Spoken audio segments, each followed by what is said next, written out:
أعوذ بالله من الشيطان الرجيم بسم الله الرحمن الرحيم أم تقولون إن إبراهيم وإسماعيل وإسحاق ويعقوب والأسباط كانوا هودا أو نصارى قل أأنتم أعلم أم الله ومن أظلم ممن كتم شهادة عنده من الله وما الله بغافل عما تعملون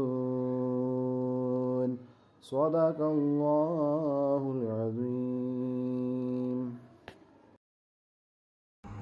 سورۃ البقرہ آیت نمبر 140 رکوع 16 ترجمہ و تفسیر باحوالہ تفہیم القرآن۔ کیا تم کہتے ہو کہ ابراہیم علیہ السلام، اسماعیل علیہ السلام، اسحاق علیہ السلام، یعقوب علیہ السلام اور ان کی اولاد یہودی یا نصرانی تھے؟ کہو کہ تم زیادہ جانتے ہو یا اللہ؟ اس شخص سے بڑھ کر بھلا کون ظالم ہوگا جو اللہ کی طرف سے آئی ہوئی گواہی کو چھپائے، اور اللہ تعالیٰ تمہارے اعمال سے غافل نہیں ہے۔ اس آیت مبارکہ میں اللہ تعالیٰ نے اس بات کو واضح کیا کہ لوگ اپنی مرضی سے کسی قوم یا مذہب کو اپنے پیغمبروں کی طرف منسوب کرتے ہیں، جو حقیقت کے خلاف ہے۔ جب آپ اس آیت کو پڑھتے ہیں تو اللہ تعالیٰ نے فرمایا کہ نہ تو ابراہیم علیہ السلام، اسماعیل علیہ السلام، اسحاق علیہ السلام، یعقوب علیہ السلام اور ان کے پیغمبروں کی نسل میں سے کسی ایک نے بھی کبھی یہودی یا نصرانی ہونے کا دعویٰ کیا تھا۔ یہ سب کے سب اپنی شناخت میں مسلمان تھے اور اللہ تعالیٰ کے فرما بردار تھے۔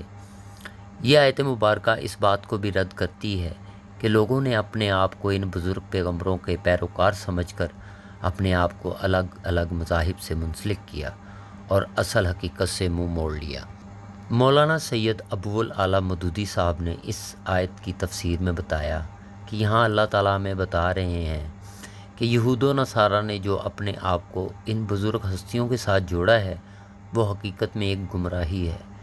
یہ سب کی سب ہستیاں اپنے وقت میں اللہ کی ہدایت کی پیروی کرتے ہوئے اپنے عقیدے میں یکجا تھیں اور ان کا مقصد اللہ کی رضا تھا، اور اللہ تعالیٰ ہمارے کسی بھی عمل سے غافل نہیں ہے۔ اللہ تعالیٰ ہمیں قرآن پاک کو سمجھنے اور اس پہ عمل کرنے کی توفیق عطا فرمائے، آمین ثم آمین۔